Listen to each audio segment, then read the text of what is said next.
about reversible diseases. Know that these are reversible with a healthy diet, like whole food, plant-based diet.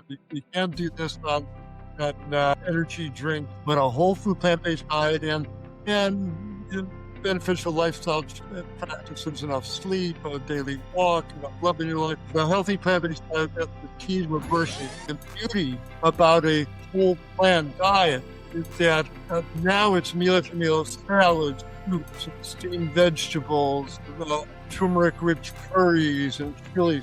And each one of these whole plant meals sends a surge of antioxidant molecules that quench free radicals, that molecules that promote tissue repair, that promote membrane healing. It's a high water content diet. It's like taking yourself to the car wash and just flushing your cells clean with all the water, the soups and the salads and steamed veggies. Changing from an animal-based diet that most people lead to a plant-based diet changes everything. When practicing lifestyle medicine, I get to lean across the desk and say these words that my conventionally trained colleagues never get to utter. I get to look at the pictures now and say, how'd you like to get rid of your high blood pressure? How'd you like to get rid of your type 2 diabetes? How'd you like to get rid of your lupus? How'd you like to get off these medications? And this is what happens when people adopt a healthy whole plant diet and take a walk every day and bring those positive lifestyle choices into their lives. Is something standing between you and your happiness? It was for me. I had to face my depression and the constant negative self-talk. Therapy helped me realize I deserve to be happy. That's why this podcast is called I Choose Health, because I made the choice to heal and I want to share that with you. As a gift to you, we've partnered with BetterHelp as our sponsor to help you start your own healing journey. We all face moments when life feels overwhelming, whether it's stress, anxiety, or just feeling stuck. Talking to someone can make a real difference. And that's where our sponsor, BetterHelp, comes in. BetterHelp offers professional online therapy that's convenient, affordable, and entirely on your schedule. You can connect with a licensed therapist by video, phone, or even chat, whatever works best for you. Let our sponsor, BetterHelp, support you on your journey to better mental health. You can get 10% off your first month by going to betterhelp.com/iChooseHealth. That's betterhelp.com/iChooseHealth for 10% off your first month. Take the first step toward feeling better today. As a teenager, I decided to live better, so I gave up the meat, eggs, and cheddar. At 20 and 30, I wanted more, so I strengthened my mind and my core. Living a life that is healthier and wealthier because I choose health.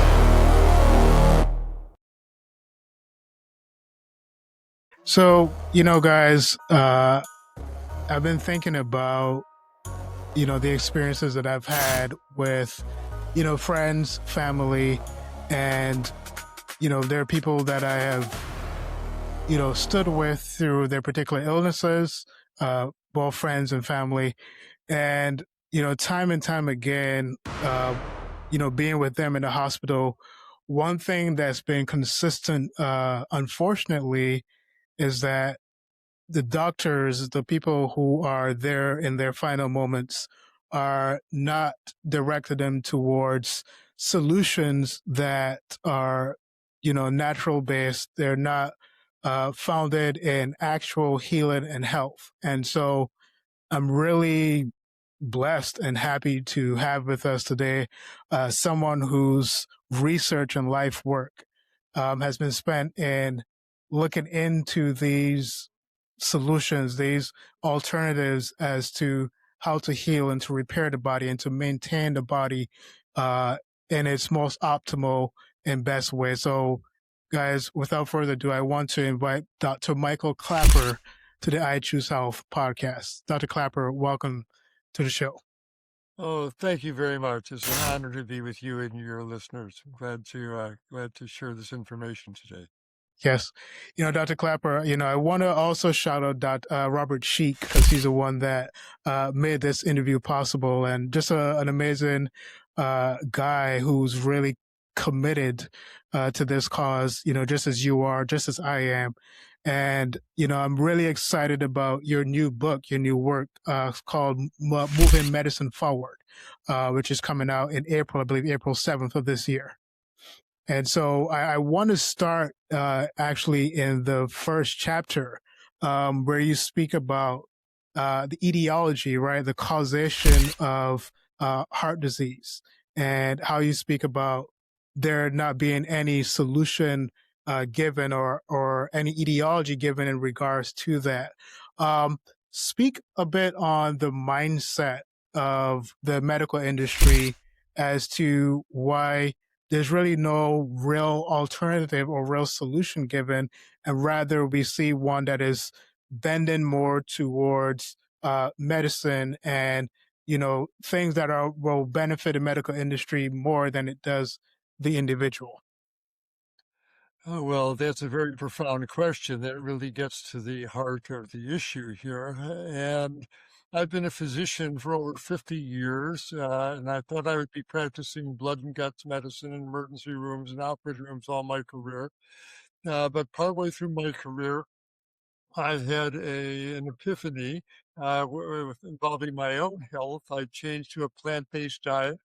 My body loved it. Within 12 weeks, a 20-pound spare tire of fat melted off my waist. My high blood pressure went to normal. My high cholesterol went to normal. I felt great waking up in a nice lean body every day. And I realized that the reason why I'm facing this, and all our primary care colleagues are facing this steady river of people who are in these bodies, overweight, hypertensive, with high blood pressure, diabetic, atherosclerotic, inflamed. And it's clear it's from what they're eating. It's what they're running through their arteries every 4 hours. And done month after month, year after year, it creates these bodies with all these diseases. And once these diseases become manifest, my colleagues are dumbfounded. What happened? Well, just bad genetics, I guess. They're genetically foredoomed to become overweight and have clogged arteries, and uh, and we really don't know the underlying cause of this. And they can kind of retreat into this fortress of willful ignorance, and that's a powerful phrase, but the idea of delving into what the patient is eating every day is so formidable. It's so forbidding to the medical profession. Why? We're not taught anything about nutrition in medical school. Just blow right past it. Oh, it's cultural. You can't talk to someone from Hispanic heritage or South Indian heritage about what they're eating. That's not for me to be able to tell them. And besides, food doesn't make any difference. The body will sort out whatever you eat. The body will take what it needs and get rid of what it doesn't. Never been any studies showing that food makes any difference in these diseases. And again, the wall of the fortress of ignorance gets higher and higher because the truth is just the opposite. We do know the key role that food plays in these diseases. We do know that these are reversible diseases with a healthy plant-based diet. And yet my colleagues they don't want to open that door. And so it's easy for them to say, "Oh, etiology unknown. We don't know the cause of these diseases." And it's true. Not teased out every last interaction between every gene and every enzyme. And there's a world of discoveries waiting to be made in that world, and bless all of those earnest researchers working in those labs to tease out the molecular mechanism.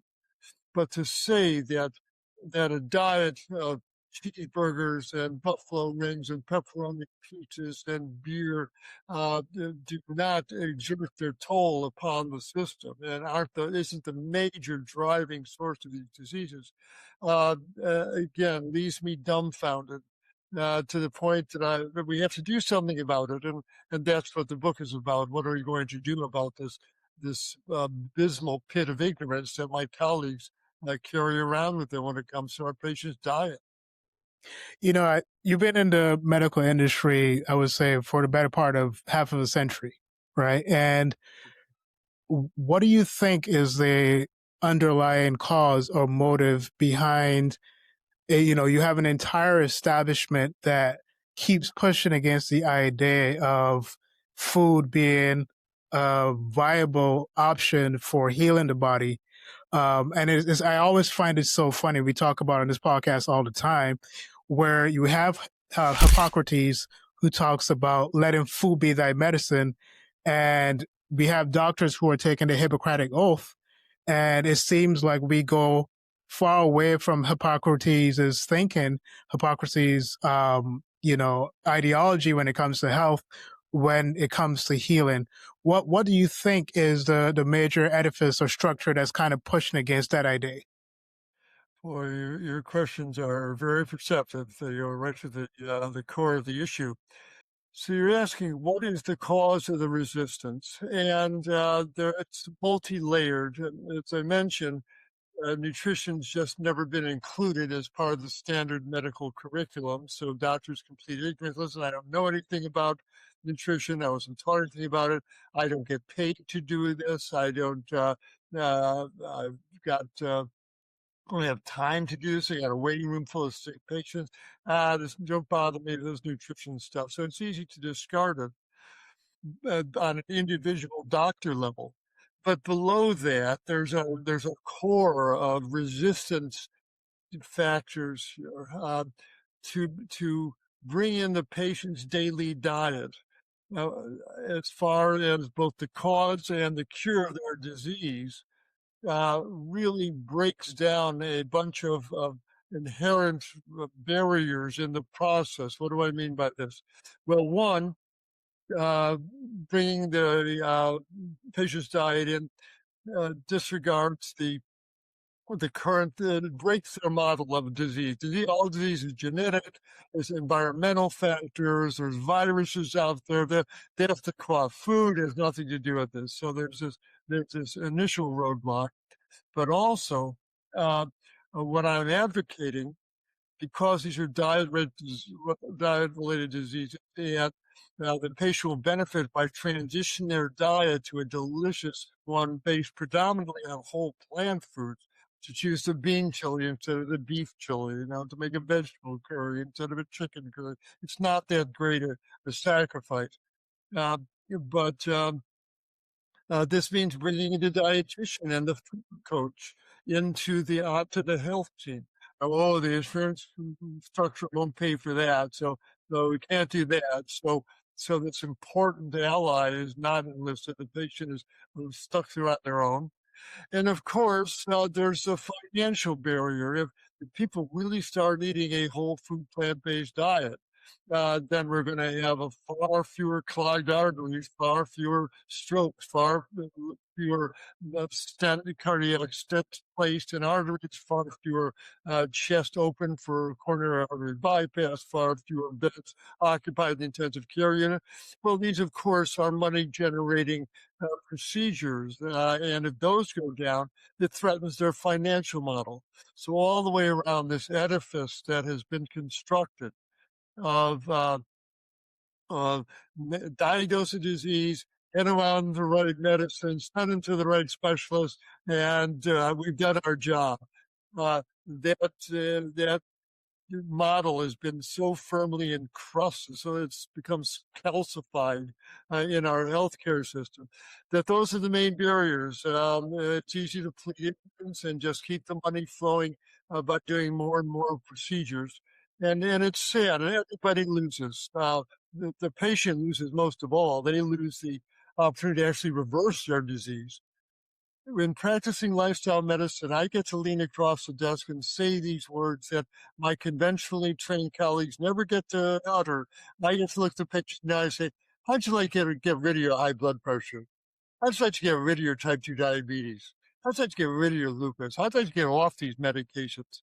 And this is what happens when people adopt a healthy whole plant diet and take a walk every day and bring those positive lifestyle choices into their lives. These diseases reverse; they go away. They're not permanently imprinted upon the person's physiology. These are conditions produced by improper fuel being fed into the body. We'll get them on plant-eating hominids, get us on that plant-rich diet, and the arteries relax and the high blood pressure comes down. the inflammation subside, the joints stop hurting, the asthmatic lungs stop wheezing, that they turn into little healthy people right before our eyes. So the patient loses this wonderful transformation. The doctor loses the opportunity to have the most satisfying moment in medicine to watch their patients regain their health and help them regain their health.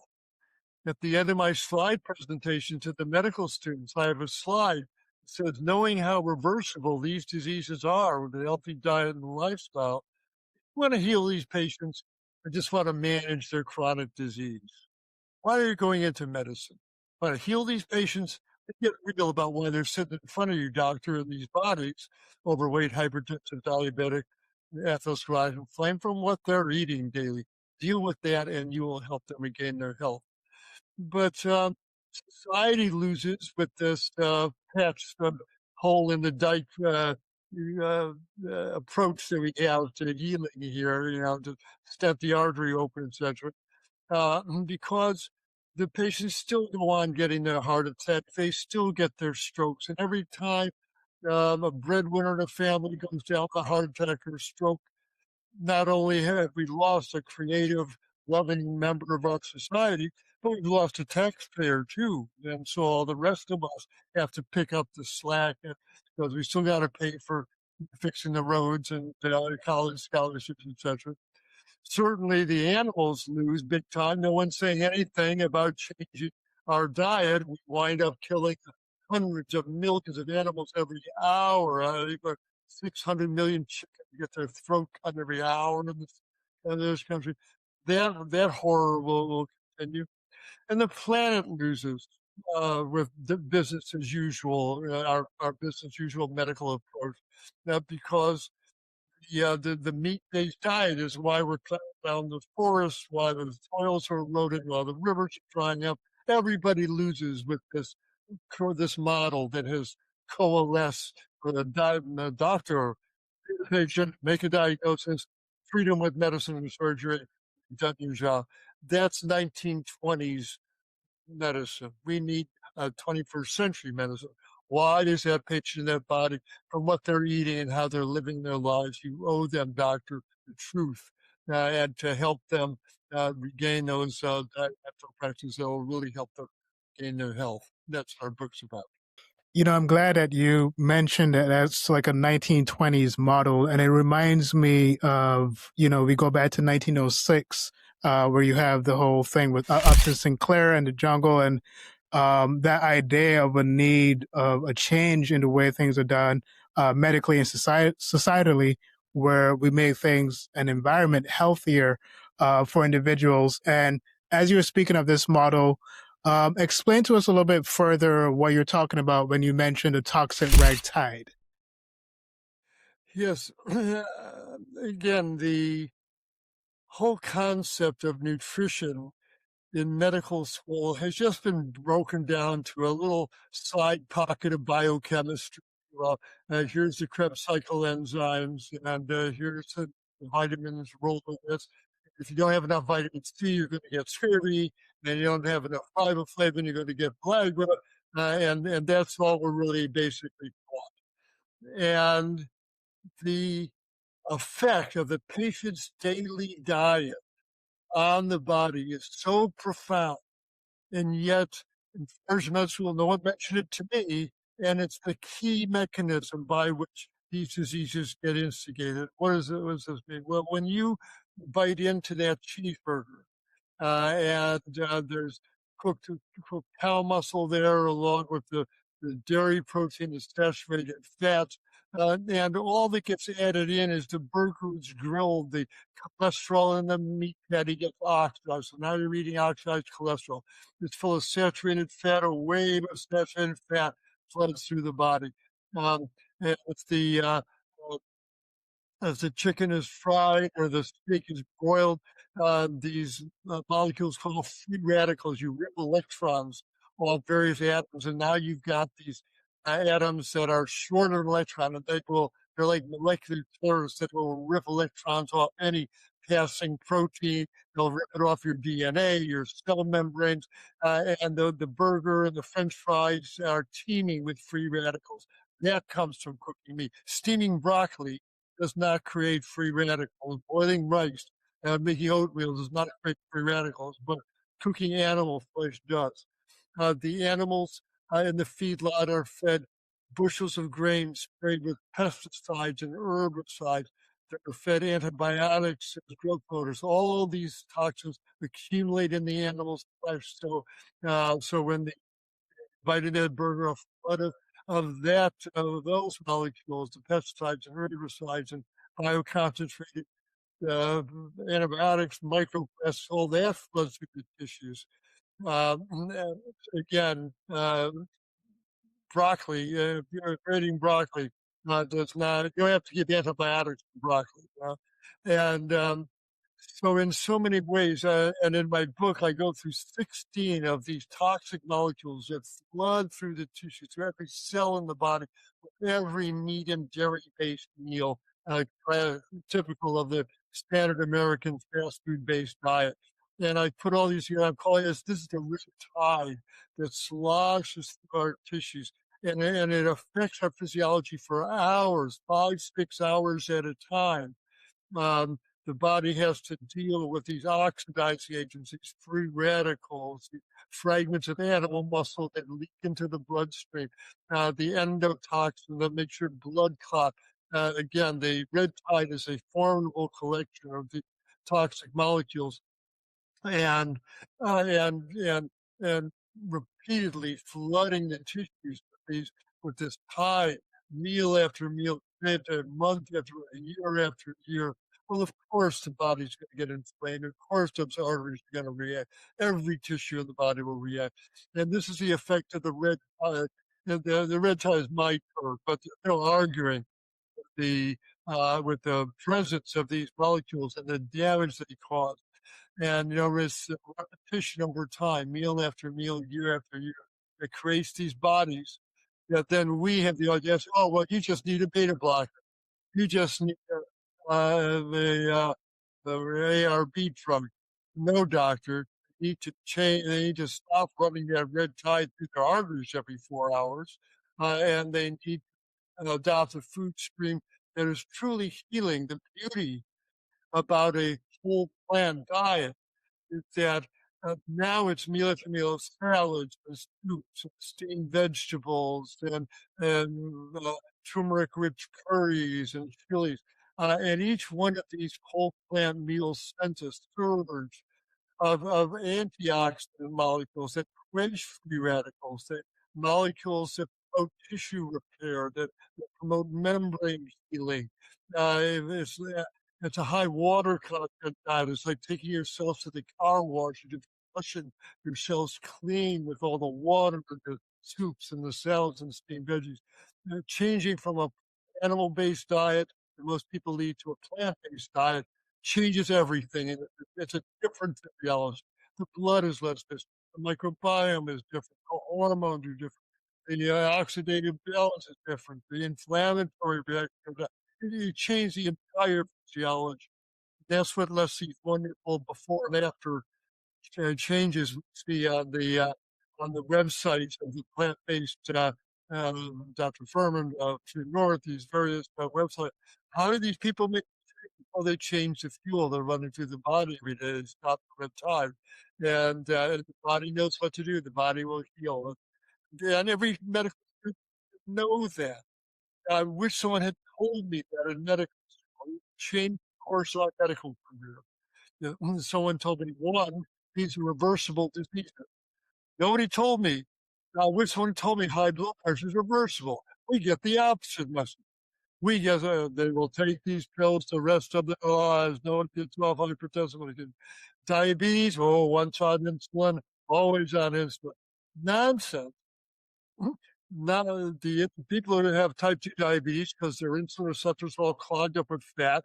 Well, a whole plant diet is low in fats. You'll clear out your insulin receptors. Your own insulin starts working again.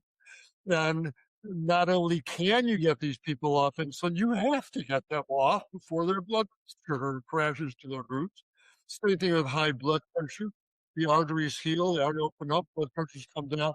Not only can you get them off their blood pressure medication, you have to get them off they'll stand up and pass out on you from low blood pressure. So I wish someone had told me this. There's an art of de-prescribing medication. You got to get your patients off these medicines. And so that's what we're doing by going to medical schools with our moving medicine support program and telling the medical students that they are very grateful, very receptive to the message. So we've got a lot of work to do in medical education, but it's the most important area that I can work in at this point in my career. Let's get some nutritionally aware doctors out there who find a plant-strong dietitian, have incorporate him or her into their practice, and getting your patients on a healthy diet and watch them get truly healthy. That's how medicine should be practiced in the 21st century. You've been doing this a long time, and I've been thinking about, and I'm drawing some parallels here between, when we say the term big government, and we're talking about government being overly involved in, our day-to-day movements. And I think about, I like to use the term big medicine, where big medicine is getting very much involved in saying how we should be responding to different things, our health, or like whatever health crises are coming up. Um, and I wonder from you if you've seen a different attitude within the last 10 to 20 years of there being a leaning more towards big medicine versus there being a leaning towards other alternatives. Because, we obviously have explored different types of holistic approaches to health and healing.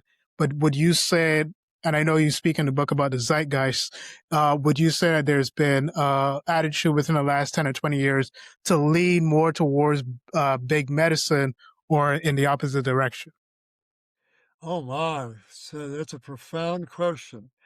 And you're talking about big forces here. And you're right, I haven't thought about it till you posed the question that way. But you're right. In the past 20, 30 years, as a practicing physician, I've watched the rise of big medicine in a lot of ways. Um, uh, you'd be cynical as far as the money and the billions that big pharma pours in, and the meat and dairy industries pour into the medical schools.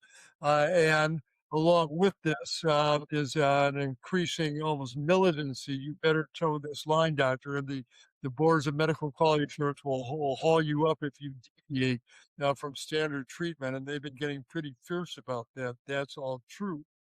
Uh, and not all of it's been unjustified. In the past 20, 30 years, medicine's come up with stunningly remarkable positive advances. When came into medicine in the 70s, 1970s and 80s, childhood, there was a death sentence. Now we're curing these kids left and right. It's a miracle. And the clot busting drugs that can stop a stroke, or in mid evolution, it's a miracle. It's wonderful.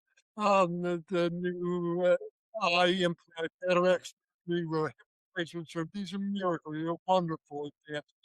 And but it lets big medicine stand up and say, see, this is our power.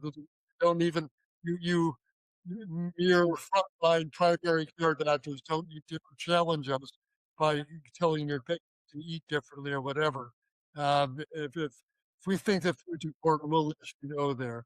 And so, so along with that rise of very powerful advances, there's also become similar to our politics. There's been more testosterone, if you will, in the medical establishment, and they swing their power around in a pretty fearsome way. And many doctors are intimidated, or certainly inhibited from fighting on their own. But the other side of that is you and all the podcasters and what's available on the internet, and how many doctors are now coming to the American Lifestyle Medicine meetings, to Dr. Neil Barnard's meetings, Dr. the Nutrition Project meetings, the International um, Plant-Based Medicine and Healthcare conferences. Really, hundreds and hundreds of doctors from around the world come to these meetings. We're constantly talking to each other on the internet. And they say keep a napkin in a cloth bag for very long. The point comes out. And the truth is that these are largely diseases of interest to lifestyle, and a healthy plant-based diet will reverse most of these diseases. That word that lion is afoot, has been let out of the bag and is prowling the countryside of medical thought now. And so slowly, hopefully not too slowly, we're trying to encourage doctors to realize that you can help your patients regain their health in a way that medical establishments not even on their radar. So it's a fascinating time to be working in this arena for both of us because, yes, I'm a practicing doctor, but you are healing more people by getting this information out to them than I'll ever contact. You can reach hundreds, thousands of people with a single podcast, and you can't unring the bell. Once people hear this, it changes what you're seeing. It changes your understanding of health and disease, and more people are willing to go more plant-based in their diet. And, we all benefit when it happens. We're all on the same team there. We're all working. The word doctor comes from the same Latin root as doctor, teacher. We're teachers, basically. And it's a matter of education. We don't need more research showing that plant-based diet will lower your blood sugar. We know that. But what we do need are people being aware of this, and that's the key role that podcasters and educators like you play. So it's good that we're all working team in the same direction. That was such a powerful statement that you just said about, not being to unring that bell. And so I want you to ring the bell for people who are doubtful about the power of nutrition in, maintaining a healthy lifestyle or healing the body from particular ailments. And, again, as I say, you've been doing this for some time now. If you can share maybe one or two examples of a time where you worked with a patient or individual and their recovery was so astounding that maybe even surprised you to an extent of the power of nutrition, what it was able to do for them. Oh, thank you. If there's anything I would like your viewers to understand, a couple of things. One, the majority of chronic diseases, the high blood pressure, chronic diabetes, inflammatory diseases, these are reversible diseases. Know that they are not life-threatening. These diseases are reversible with the healthy diet and lifestyle. Two, a whole food plant-based diet. You can't do this on energy drinks and granola bars. You got to be eating the healthy fruits and vegetables, etc. But a whole food plant-based diet and beneficial lifestyle practices, enough sleep, a daily walk, enough love in your life. But a healthy plant-based diet, that's the key to reversing. But when they're reversible, plant-based diet is the key. And you can just bring your doctor on your, you have to explain much about the doctor. I'm eating healthier, and probably going to lose some weight.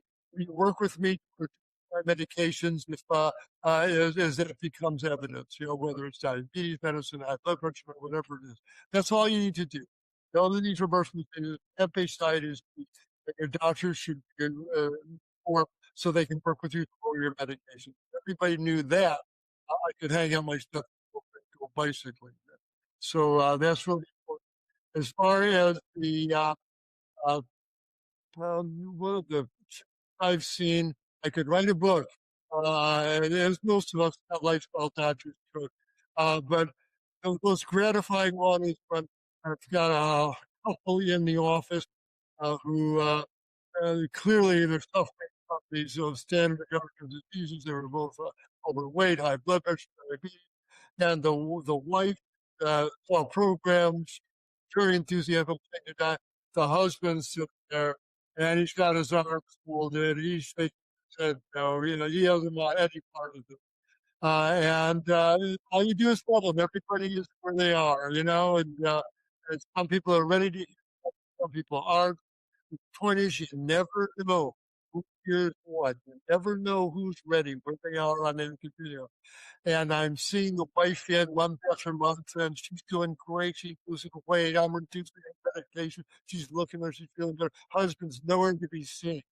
And then about 9 or 10 months later, I'm walking the exam room, and there they both are. I did not recognize my husband. He had lost so much weight. His eyes were bright, his skin was clear. He jumped up to see me and shake my hand, and he'd been working with another doctor. He was off his medication, and we all a big group called God Bless called Good for Them. And you never know the effect that one person surely has on the people around them, which is what was happening with the husband and wife. And so don't count anybody out. The body just doesn't ask a lot from just fit that healthy plant-based diet. Treat it well as far as enough sleep and exercise, and your body will know what to do with that. And you can write your own story of remarkable transformation just by these simple steps. And we outline all of this in our book, Moving Medicine Forward. You know, the byline in the book is what doctors should know about nutrition.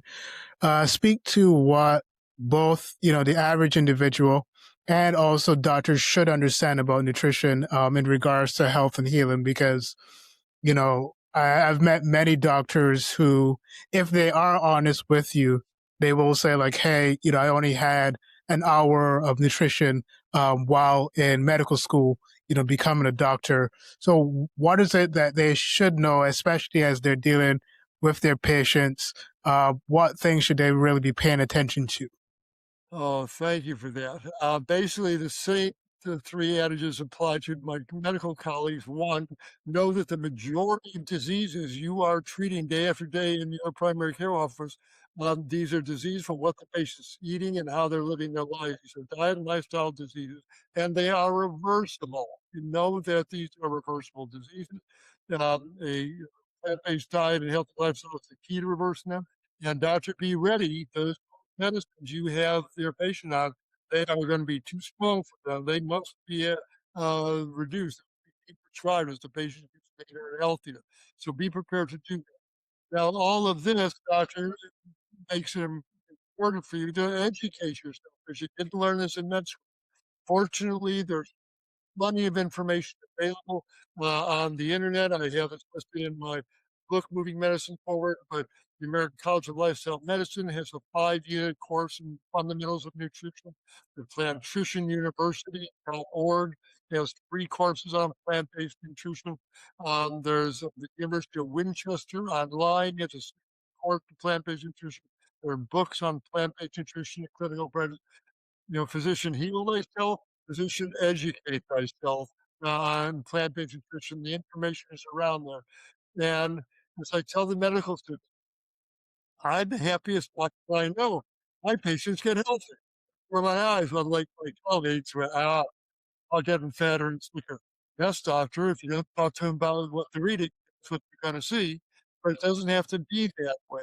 Now, if you, I tell my medical students, you could become the happiest doctor you know by incorporating the fundamentals into your practice, a healthy diet and lifestyle, and with your patient as their health coach, as their health cheerleader, as their body responds.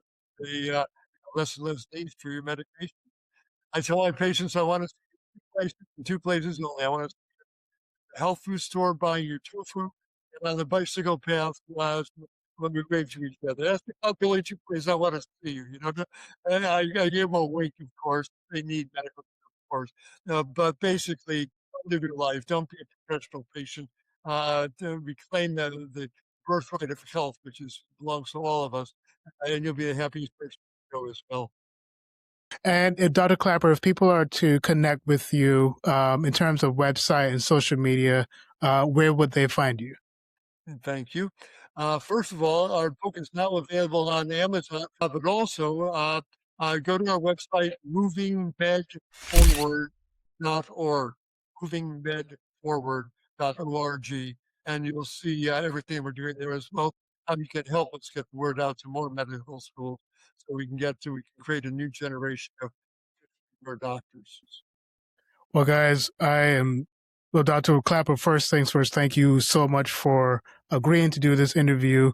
I'm looking forward to diving more into the book. I started diving into it within the past week. And for those of you who haven't gotten it as yet, as Dr. Klaper said, you go on Amazon, should be available there. It's an amazing read so far. I'm a few chapters in, but it is a really good flow to it, and you're going to learn a lot. And more than that, perspective wise, you're really going to come away looking at the establishment a little bit differently, with balance, of course, but then also looking at your life and realizing what may need to change. And so, I'm just really thankful for everything, all of your work in general. When Robert first emailed me, I was just ecstatic, because I've been very familiar with your work over the past couple of years. So, Dr. Klaper, thank you so much for joining us on the I True South podcast. Indeed. Thank you for helping get this important word out. All the best to you and your viewers in the years to come. Yes, thank you. And guys, thank you for tuning in. This is Stephen Leslie, just reminding you that choosing health is about choosing power, possibility, and purpose. Welcome to week 42 of 52 Choices. We're saying to charge your phone outside the bedroom. Keep your phone out of reach at night, reduces blue light exposure and late night notifications, both of which interfere with melatonin production and sleep quality. Studies show that better sleep improves focus, mood, hormone balance, and metabolic health. Research published in Sleep Health and Nature Human Behavior shows that reduced nighttime phone use leads to longer, deeper sleep and better next day cognitive performance. So try this tonight. Plug your phone in across the room or outside the bedroom and use a regular alarm clock instead. Your brain and body will thank you.